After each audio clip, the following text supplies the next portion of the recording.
Hello guys, welcome to our own YouTube channel. आज हम करेंगे uniform convergence and integration. Last time क्या था, uniform convergence and limit, then limit and then की uniform convergence and continuity, और आज का टॉपिक होगा यूनिफॉर्म कन्वर्जेंस एंड इंटीग्रेशन। वही दो थ्योरम होंगे, इसमें भी एक सीक्वेंस की एक सीरीज़ की। लेकिन इसमें सीक्वेंस वाली में और सीरीज़ वाली में आपको क्या है कि इसमें यूपीएफ और एलपीएफ ये सब इतनी सारी चीज़ें आ जाएंगी, तो आपको उसके लिए पहले थोड़ा सा पता होना चाहिए कि इंटीग्रेशन में काम कैसे करना है आप लोगों को। तो इंटीग्रेशन से रिलेटेड कुछ पॉइंट्स हैं, wait a minute, I will show you. I hope it's clear to you. तो कुछ पॉइंट्स हैं जो मैं चाहती हूँ कि पहले मैं आप लोगों को रिकैप्चुलेट करा दूँ। कुछ रिजल्ट्स हैं, कुछ पॉइंट्स हैं जो इंटीग्रेशन से रिलेटेड है। ठीक है, तुमने पढ़ा भी होगा पहले आर इंटीग्रेशन या रीमान इंटीग्रेशन, कि हम फंक्शन बोलते हैं कि फंक्शन जो आर इंटीग्रेबल है, मतलब रीमान इंटीग्रेशन है। तो उससे रिलेटेड है पहले सारा। देखो, एफ कोई भी रियल वैल्यूड और बाउंडेड फंक्शन है ए बी पे, पी इसके लिए इस ए बी इंटरवल के पार्टीशंस हैं, एन पार्टीशंस दे रखे हैं। ठीक है, पहला पार्टीशन ए है और एनथ जो है वो है क्या, बी है। ठीक है, फिर एम आई और कैपिटल एम आई, स्मॉल एम आई और कैपिटल एम आई हमने डिफाइन कर रखे हैं। ये एम आई क्या है, ये इस इंटरवल का, जो इंटरवल हमने ले रखे हैं उसका क्या है, lower bound, greatest lower bound, या फिर तुम कह सकते हो उसका क्या है, इनफीमम। ठीक है, और कैपिटल एम आई क्या है, लोएस्ट जो है वो क्या है, अपर बाउंड, या फिर इसको कह सकते हो तुम सुप्रीमम है उस इंटरवल का। और जो डेल आई है वो क्या है वहाँ का, उस इंटरवल की लेंथ। मान लो तुम्हें थोड़ा सा प्रैक्टिकली कर दें, ये कोई भी एक कर्व है, इसमें तुम रेक्टेंगल्स फॉर्म करते हो, इनके लिए लाइंस बनाते हो लोअर बाउंड के लिए, ये वाली कि भाई जो सबसे छोटा हो वही बनाते हैं। तो इसमें क्या है, ये इंटरवल है एक्स नॉट ए से बी तक, ये एक्स एन है, उसके बीच में ये एन इंटरवल्स है। ठीक है, तो हमें अगर इस रेक्टेंगल का एरिया निकालना है तो क्या करेंगे, नीचे वाले का, वो कैसे निकालते हैं, यहाँ से एम आई क्या है, ये लोएस्ट, ठीक है, इनफीमम, और इनटू में डेल आई, इंटरवल की लेंथ, तो एम आई डेल आई। और अगर इसका अपर बाउंड की हेल्प से निकालना हो, सुप्रीमम की हेल्प से, तो वो होगा एम आई, वो अपर सम होगा, ये लोअर सम होगा। और अपर सम माइनस लोअर सम जब लेस देन एप्सिलॉन आता है, तब फंक्शन जो बाउंडेड फंक्शन है वो इंटीग्रेबल कहलाता है। ठीक है, तो उस पार्टीशन में, ठीक है, अगर इसका ये upper sum minus lower sum less than आ गया एप्सिलॉन इस पार्टीशन में, एक्स नॉट से एक्स वन में, अगर ऐसा हो रहा है तो फंक्शन जो है वो, जो बाउंडेड फंक्शन है एफ, वो क्या होगा, आर इंटीग्रेबल या फिर रीमान इंटीग्रेबल होगा।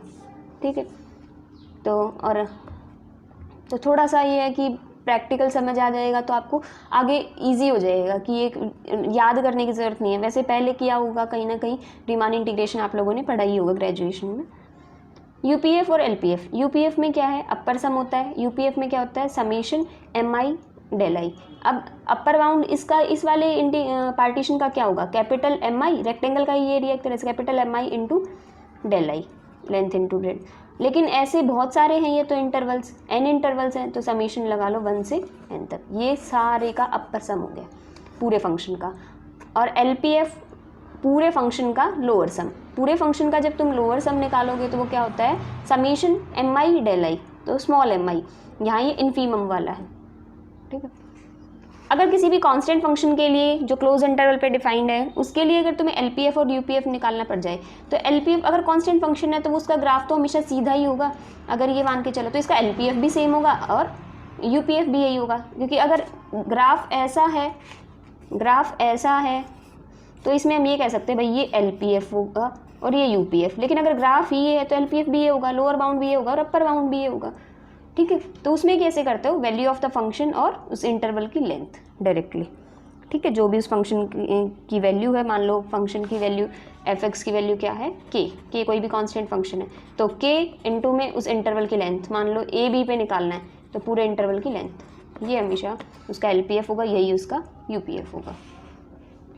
ठीक है, तो कांस्टेंट फंक्शन तो होगा ही होगा, क्योंकि वो अगर ऐसे करके चलोगे तुम तो वो सारा का सारा क्या है, ये उसका एलपीएफ और यूपीएफ आ जाएगा। और जब यूपीएफ माइनस एलपीएफ करोगे तो वो जीरो आएगा, सेम आएंगे क्योंकि दोनों, और जीरो हमेशा लेस देन एप्सिलॉन है, एप्सिलॉन तो कोई भी एक पॉजिटिव इंटीजर होता था।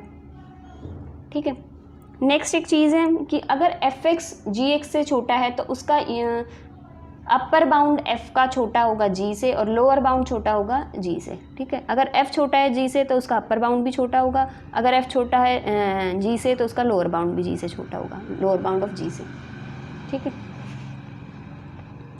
एक कोई भी बाउंडेड फंक्शन है एफ, वो इंटीग्रेबल है ए बी। कब होगा वो फंक्शन जो बाउंडेड है इंटीग्रेबल?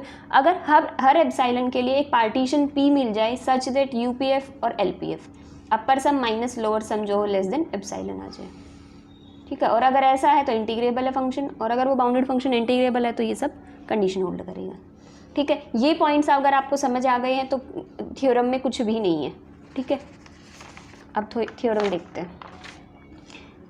जो क्वेश्चन में दे रखा है उन चीज़ों को यूज़ करना है और जो फाइंड आउट करना है, जो क्वेश्चन में दे रखा है एज यूजुअल वही से उनसे इक्वेशन बनानी है। सीक्वेंस फंक्शन ने कन्वर्ज कर दिया है यूनिफॉर्मली एफ को इस इंटरवल में, और हर एफ एन जो है सीक्वेंस जो है वो क्या है, फंक्शंस की ही सीक्वेंस है। तो वो जो सीक्वेंस है फंक्शंस की, उसमें हर फंक्शन इंटीग्रेबल है, ठीक है। तो ये कह रहा है अगर वो सीक्वेंस जो है उसमें पर्टिकुलरली मतलब टर्म वाइज इंटीग्रेबल, एक एक पूरा का पूरा इंटीग्रेबल है, हर एफ एन इंटीग्रेबल है, तो वो एफ भी इंटीग्रेबल होगा उस इंटरवल में। पहले तो ये प्रूव करना, दो चीज़ें प्रूव करनी, एक तो फंक्शन इंटीग्रेबल होगा, दूसरा ये जो सीक्वेंस है एफ एन डी टी वो कन्वर्ज करेगी uniform, f n d t जो है वो कन्वर्ज करेगी, एक मिनट, इंटीग्रेबल वाली होनी चाहिए, इंटीग्रेशन के साथ ही सीख रहे हैं अभी तो हम uniform convergence, a to x, ठीक है। A to x f n d t जो है वो क्या है, कन्वर्ज करेगी uniformly to a to x f d t, ठीक है।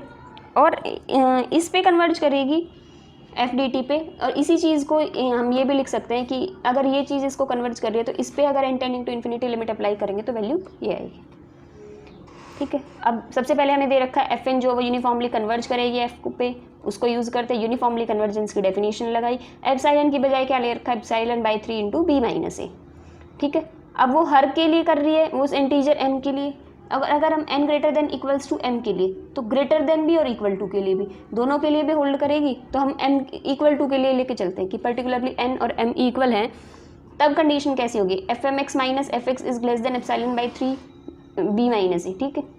हम n के लिए यूज़ नहीं करेंगे, m के लिए चाहिएगी आगे हमें, एक पर्टिकुलर पॉइंट के लिए दे दिया। अब हमने ये भी कहा था कि इसका हर फंक्शन जो एफ एन है वो भी इंटीग्रेबल है। अगर एफ एन का मतलब हर फंक्शन जो है सीक्वेंस का अगर पर्टिकुलरली एक फंक्शन इंटीग्रेबल है, तो अगर हर एफ एन इंटीग्रेबल है तो वो एफ एम भी होगा, एन वाले टर्म्स के लिए तो एफ एम भी होगा। तो एक पर्टिकुलर पार्टीशन ले लेते हैं पी, ठीक है, इस ए बी का एक पार्टीशन लिया p such that u p f m minus l p f m is less than epsilon by 3, ठीक है, क्योंकि एफ एम जो है वो क्या है, इंटीग्रेबल। डेफिनेशन लगाई अभी मैं पढ़ा के आई हूँ पीछे। अब इसको देखो, इसका मोड लेस देन दिस है, तो माइनस, अगर हम ये बोलते थे mode of m is less than minus sorry b, तो हम क्या करते थे, minus b is less than m is less than, यही करते थे। तो वही लिखा हुआ है। एक बार इन दोनों को सॉल्व कर लो, एक बार इस इनइक्वालिटी को सॉल्व कर लो, तो दो इक्वेशन बन जाएंगी ऐसे करके। एफ एक्स की वैल्यू निकाल ली दोनों जगह से, एक बार अब इसको सॉल्व किया तो एक आ गई, इसको सॉल्व किया तो दूसरी आ गई। अब ये जो दो इक्वेशन आई इनको अलग अलग सॉल्व करके देखो, इनसे यूपीएफ और एलपीएफ तक पहुँचो। इस चीज़ को अगर तुम यहाँ तक पहुँचा दिया तो काम पूरा हो जाएगा, ये फंक्शन का रिजल्ट आ जाएगा लास्ट में। देखो अब ये आ गई, ये थ्योरम आपको सॉरी ये इक्वेशन आ गई। इस इक्वेशन में क्या है, f x is less than f m x plus epsilon by 3b minus a. सब जगह क्या किया, यूपीएफ किया, ठीक है। यूपीएफ अगर फंक्शन जो है हम ये किया था ना, अगर f जो वो g से छोटा है हर x के लिए, तो इसका यूपीएफ भी छोटा होगा यू पी जी के लिए, ठीक है। तो p पार्टीशन के लिए ये सब होल्ड करेगा, और इसमें ये क्या है, एक कांस्टेंट की तरह काम करेगा। तो कांस्टेंट का काम क्या होता है, वो फंक्शन और उस फंक्शन की लेंथ, ठीक है, उस इंटरवल की लेंथ। तो यहाँ तक समझ आया। ऐसे ही सेम कंडीशन पे फोर्थ इक्वेशन को सॉल्व कर लो, ठीक है। फोर्थ इक्वेशन को सॉल्व करोगे तो f x is greater than दे रखा है, इनइक्वालिटी जो है वो लेस देन में ही चल रही है, तो आगे भी लेस देन में चलाते रहना, ताकि तुम्हें क्या है प्रॉब्लम ना आए कि दोनों इनइक्वालिटी को जब तुम एक साथ करोगे तो सिंबल नहीं समझ आएगा ग्रेटर देन या लेस देन, तो अगर ग्रेटर देन तुम लेस देन के लिए ही चलाना, क्योंकि लेस देन एप्सिलॉन लेके आना लास्ट में इंटीग्रेबल के लिए, तो क्या करना, लेस देन के लिए ही बना लेना। ये तो है ही लेस देन के लिए, ये ग्रेटर देन के लिए है, इसको भी लेस देन बना लेना। एक बार करके देखो पहले। तो अगर fx बड़ा है इस टर्म से, तो इसका सारे का LPF भी बड़ा होगा इस वाली टर्म के LPF से। LPF इसका LPFM, और इसका कांस्टेंट है तो कांस्टेंट इनटू उसकी इंटरवल का लेंथ, ठीक है, इसका LPF यही होगा। अब यहाँ लेस देन का साइन था, यहाँ ग्रेटर देन, इसको भी लेस देन बनाओगे तो सब जगह माइनस से मल्टीप्लाई कर दो दोनों साइड्स, ठीक है। उसके बाद दोनों इक्वेशंस आ गई, ये वाली जो पीछे आई है उन दोनों को कंबाइन कर रखा है, ऐड कर दो दोनों को। जब दोनों को ऐड करोगे तो ये वाली टर्म्स आ जाएंगी, ठीक है। ये कंडीशन हमने पीछे इक्वेशन नंबर शायद 4th नहीं 2nd है कि UPFM माइनस LPFM वो क्या है, लेस देन एप्सिलॉन बाई 3। ये हम लेके चले थे क्योंकि FM जो है वो इंटीग्रेबल था फंक्शन। तो epsilon by 3 + 2 epsilon by 3 equals to epsilon. अगर UPF minus LPF less than epsilon आ गया तो इसका मतलब ये F फंक्शन क्या है, इंटीग्रेबल।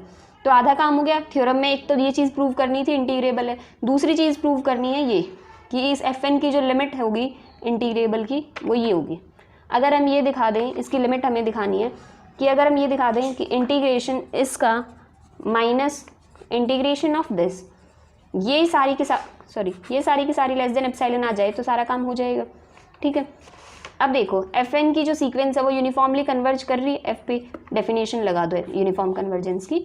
अगर आपको प्रॉब्लम है यूनिफॉर्म कन्वर्जेंस क्या है तो रियल एनालिसिस पार्ट 1 प्लेलिस्ट से जाके आप देख सकते हो, उसमें क्लियरली आपको यूनिफॉर्म कन्वर्जेंस या पॉइंट वाइज कन्वर्जेंस सारा क्लियर हो जाएगा।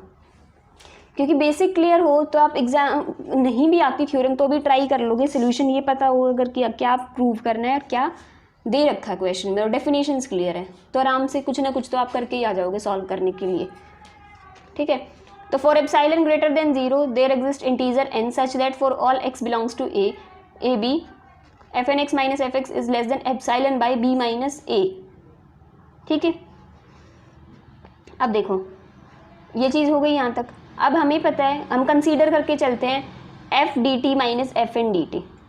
अगर ये इसका मोड, अगर ये चीज़ लेस देन एप्सिलॉन आ जाए तो हम ये कह देंगे कि इसकी लिमिट ये है n टेंडिंग टू इन्फिनिटी पे, ठीक है। इसको एक साथ लिखा है f माइनस fn dt। अब ये क्या है, लेस देन क्या है, fnx माइनस fx का मोड किससे छोटा है, epsilon by b minus a, लेकिन लिमिट भी है। जब तुम लिमिट अप्लाई करोगे तो वो क्या होगी, x माइनस a, कि भाई t की जगह t आ जाएगा, ये तो छोटा है एप्सिलॉन बाई b से, ये वाली टर्म, ठीक है। तो x माइनस a जब लिमिट अप्लाई करोगे। अब ये सारी चीज़ किससे छोटी है, एप्सिलॉन से, ठीक है। तो ये पूरा का पूरा फंक्शन जो है वो एप्सिलॉन से छोटा आ गया, तो इसका मतलब ये वाली जो टर्म है वो यूनिफॉर्मली कन्वर्ज करेगी इस टर्म को, या फिर इस चीज़ को तुम ये भी लिख सकते हो, limit n tending to infinity fn dt is equals to limit a to x f dt, ठीक है। ये थी सीक्वेंस के लिए। सेम यही काम अब तुम्हें करना है सीरीज़ के लिए, ठीक है। अगर समझ नहीं आया क्वेश्चन तो सिंपल है थ्योरम, बस जो चीज़ दे रखी है 3 चीज़, उन चीज़ को यूज़ करना है 3 इक्वेशंस बना के, ठीक है। ये सीरीज़ के लिए। अगर नहीं आया तो मैं कह रही हूँ एक बार वीडियो को रिमाइंड करके देखो, एक बार और देख लोगे और फिर वीडियो को पॉज करो या बंद करो और एक बार खुद लिख दो जितना समझ आ रहा है। बीच में वीडियो को देखो ही मत, जितना समझ आ रहा है उतना सारा का सारा लिख दो पेपर पे, ठीक है। फिर उस वीडियो को देखो कि कितनी कमी रह गई है, तो वो चीज़ तुम कभी नहीं भूलोगे फिर उसके बाद कि कहाँ मिस्टेक हुई थी, ठीक है। तो अभी के लिए बस इतना ही करते हैं। उसके बाद हम करेंगे इनके एग्जाम्पल्स भी हैं कुछ 1-2, तो वो एग्जाम्पल भी करेंगे इंटीग्रेशन से रिलेटेड। फिर आएगी एक थ्योरम और कराऊंगी मैं, इसमें कॉन्टिन्यूटी और इंटीग्रेशन इकट्ठा आएगा उसमें। फिर डिफरेंशिएशन की है 1-2 थ्योरम, उसके बाद ख़त्म हो जाएगा। उसके बाद एक थ्योरम आती है, इसमें बहुत बार एग्ज़ाम में पूछी गई है, रिस्ट्रास अप्रॉक्सीमेशन थ्योरम। लंबी थ्योरम है और आई हुई है एग्ज़ाम में, उसके बाद करेंगे वो, इम्पॉर्टेंट, मोस्ट इम्पॉर्टेंट इनफैक्ट, ठीक है। आज के लिए बस इतना ही रखते हैं। Thank you guys for watching my video. If you like it please like, share and subscribe my channel. If you have any doubt, any query, you can message me on Instagram or ask your question in the comment section also, and I will share the link of Instagram and the UPI ID in the description box. So thank you guys.